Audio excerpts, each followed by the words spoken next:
Hi Healing Fam, welcome to Sound Healing Sundays. Thank you for joining me this Sunday. To get started this Sunday, I wanted to take a quick survey. Now that I have some more flexibility, I did want to check in and see if 7 o'clock still or 8 o'clock was still worked out. Would 7 o'clock, 9 o'clock be better in the evening? Should we switch it to morning sound bath meditations live?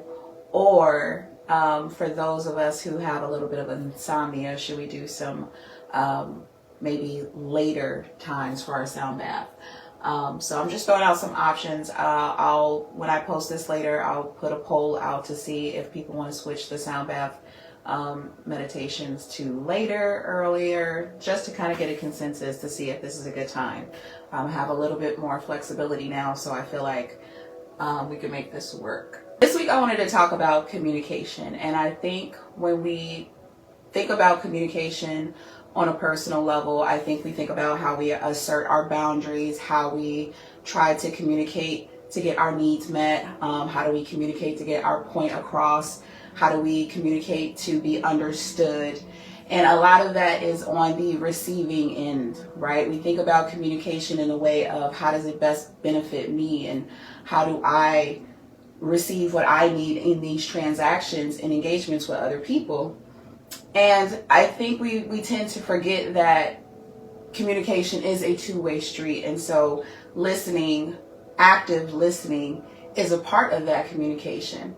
And I think one of the barriers that we have to address and acknowledge in this day and age is that a lot of communication as human beings are nonverbal communication. When you're with family and friends, you look at tone, gestures, body language, facial expressions, inflection, pauses, eye movement, all of it, right? Like when you're having a conversation with someone, you're paying attention to complete body language, not just the words that are said. And so in this day and age where we have all this communication going on through technology and text message and voice notes and Facebook posts and tweets and threads and things like that, we tend to read a lot into communication more because we tend to want to fill in the voids of information.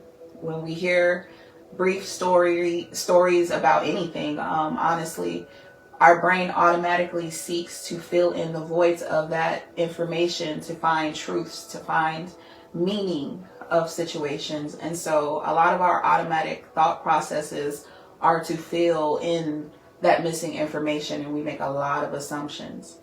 And so with that communication, I think I saw a post earlier this week that it was reminding people to not read into what's not said. And the video was specifically focusing on the neurodivergent trait to kind of just be very, very direct and straightforward and kind of say things factually as it is and receive information in that same way. And, you know, to me, I think that is a strength because you're not generalizing or magnifying or catastrophizing or creating situations that don't exist. You're just listening to the factual information for what it is.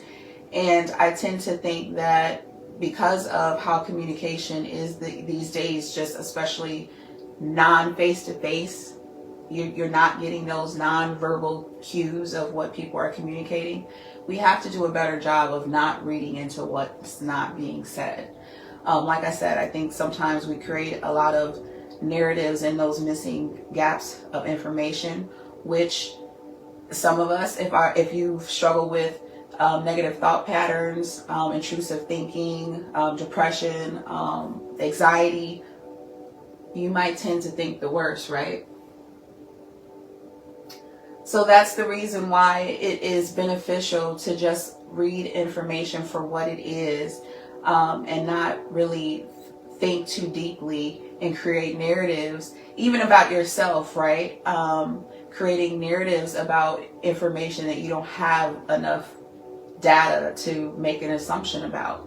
You know, just even thinking about maybe you're applying for a job and you're looking at the job description, and you know, you're telling yourself that, oh, I'm not qualified enough, or I'm not competent enough, or I don't have enough experience, and you talk yourself out of putting your best effort forward and taking a chance to have that dialogue and that conversation in that interview to see, you know, what are the opportunities of, you know, training, orientation, and upward mobility and things like that that could probably impact your career, right? And so there's two perspectives that you can take with how you choose to perceive that information from, you know, things that are not said.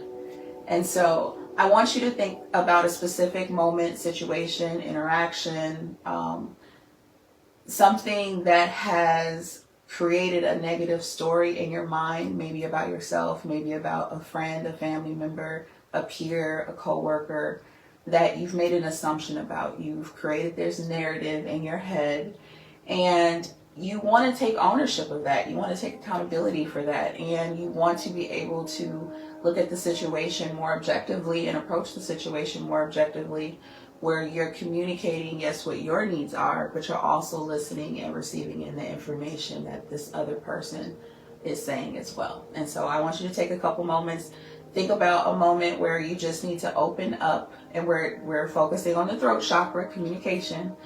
Open up a little bit more to receiving the information and not just strictly trying to get your point across and you be heard and you be understood, but actually try to open and try to understand where someone else is coming from. So think about a moment where you can kind of reframe some of that thinking and take ownership and accountability. I'll give you 4 minutes to do that. We're journaling. We're thinking of a moment where we made some negative assumptions. We maybe tried to fill in some gaps of information with negative thought patterns. Maybe you catastrophized a situation. You made assumptions about what someone thought of you or said about you, or you assumed someone's tone in a text message, or you just assume someone's intentions was negative, and you don't have all the complete information. What's a situation that you need to take accountability for on what negative information am I telling myself? What assumptions, what stories am I telling myself that aren't true? What situations do I create with information that is not there? Like I said, a lot of communication is nonverbal, and the day and age that we are in, a lot of communication is not face-to-face anymore. And so I think there is a lot of people reading into what's not being said. And I think it creates like a self-fulfilling prophecy of just negativity, because we're just creating a lot of assumptions about how people feel.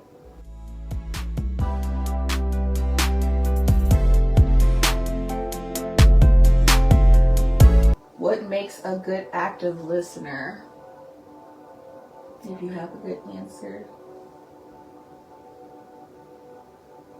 And that could be part of the journal, is how can I be more open to being active listener? How can I open my ears more? How can I open my heart more?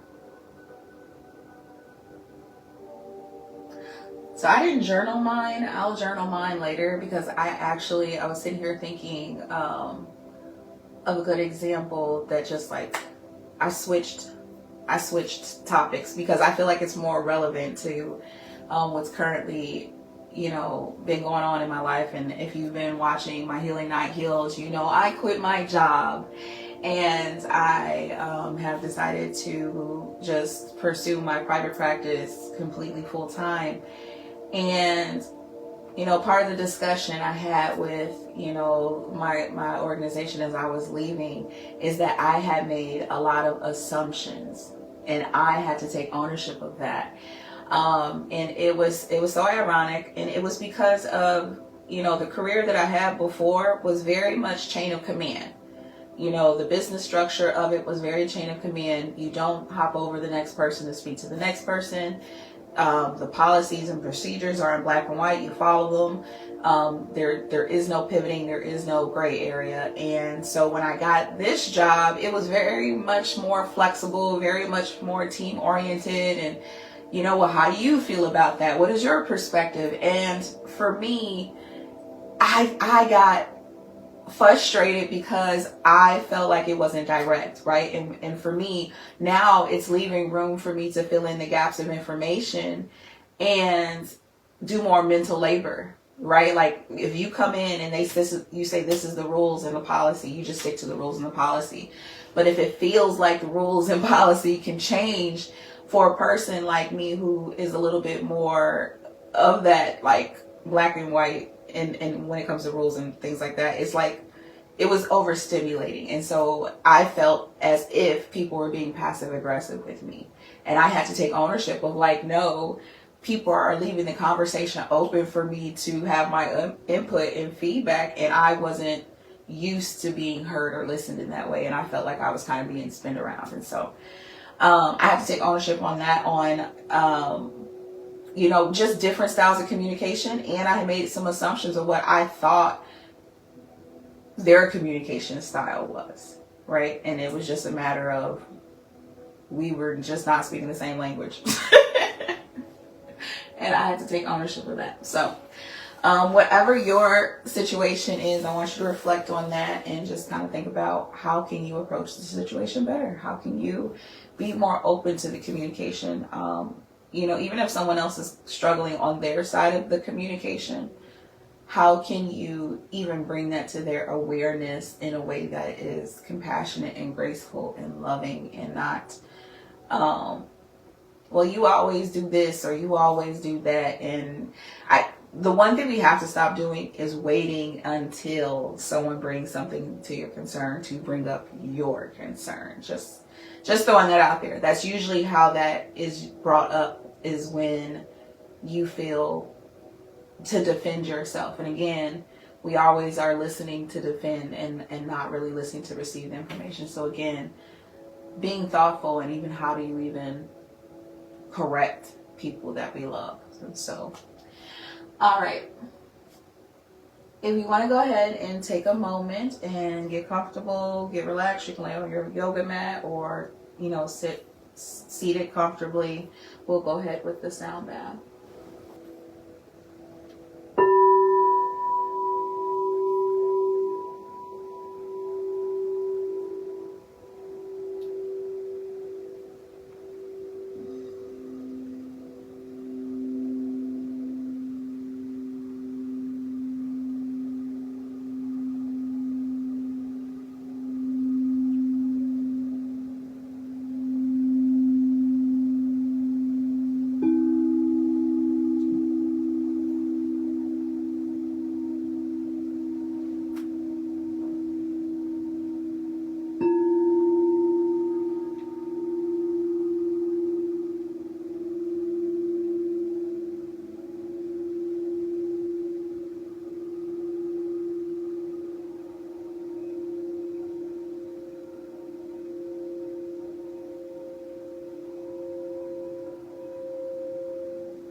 All right, Healing Fam.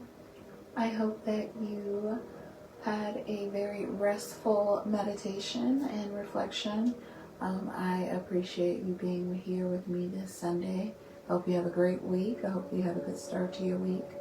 Again, you can watch the playback. Make sure to like, share, and subscribe. I'll be here every Sunday for Sound Healing Sundays, 8 p.m. tentatively. Let's see how the poll goes. Don't forget to also watch Thursday's Healing Not Healed. Once I get those back up and going, I'm taking a break for now. I did want to make sure I locked in for Sound Healing Sundays, but Thursdays will resume next week. But again, I appreciate you guys being here, and the light that is within me sees the light that is within you. Namaste.